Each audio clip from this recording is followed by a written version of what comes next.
Yeah, Daimler 250. Yeah, it looks like it's a 68 or 69. If you talk to, well, I think I'm right in saying, if you talk to Jaguar people, Mark II people, if you like, certainly if you talk to me anyway, I'd have a Daimler in front of a Jag every time. Every time. I think that little V8, only a 2.5 litre V8, but it's such a sweet, lovely little engine. Sounds lovely, responsive, lot less problems than a Jag engine. Better engine, no question about it, better engine. I've never, be honest, I've never really rated the Jag engines particularly. You know, they're oil burning, oil leaking, rattly old things. Not been used to doing lots and lots of miles.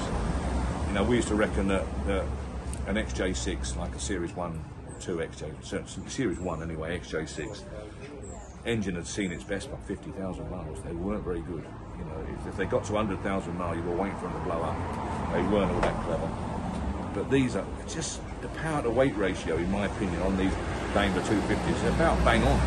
They really do drive nice, plenty quick enough. They haven't got the power and the speed of a 3.8 Jag, but it's a saloon. It's not a sports car. You know, you don't need it. It's fine. A lot of them came with power steering as standard. I think it was optional. This one doesn't. No power steering. No steering. Yeah, they really do need power steering. They're not so bad if you're running on cross blinds. If you're running on radials, they are a bit heavy, really. So I think someone might be well advised to maybe invest in an aftermarket power steering kit on this. But nice old car generally. White, as you can see, old English white.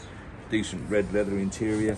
Not brilliant, but then again, it's okay. You know, it would probably benefit from a really good clean up, really good severe clean, and then conalising, colouring up and treating. Not crying out for it, but it would benefit from it. Carpets are okay; they're all in tidy order. Door shut's very good. Look, skin's very good. Bad at all. They don't look to be full of filler. They're not perfect, but they're not full of filler.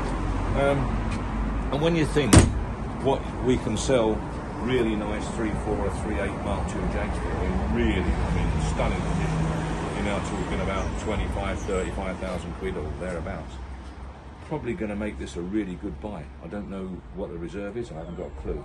But, you know, if this car can be bought around the 10-ish, you're getting, I think, a good buy. You know, I've only moved it about here. I will give it a quick spin. While it's out now, I'll give it a quick spin around the village so that I can verify that report, which I didn't do.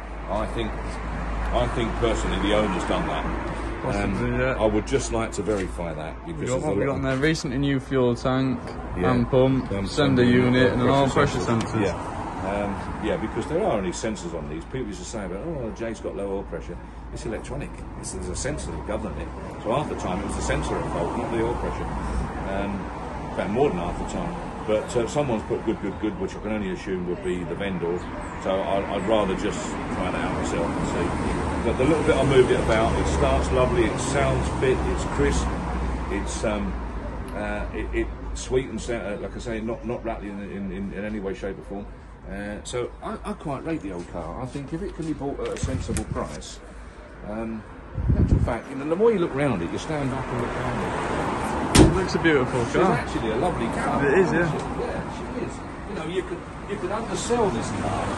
Wheelights are good, spats are okay, chrome's all good. You know what the boot lid's like.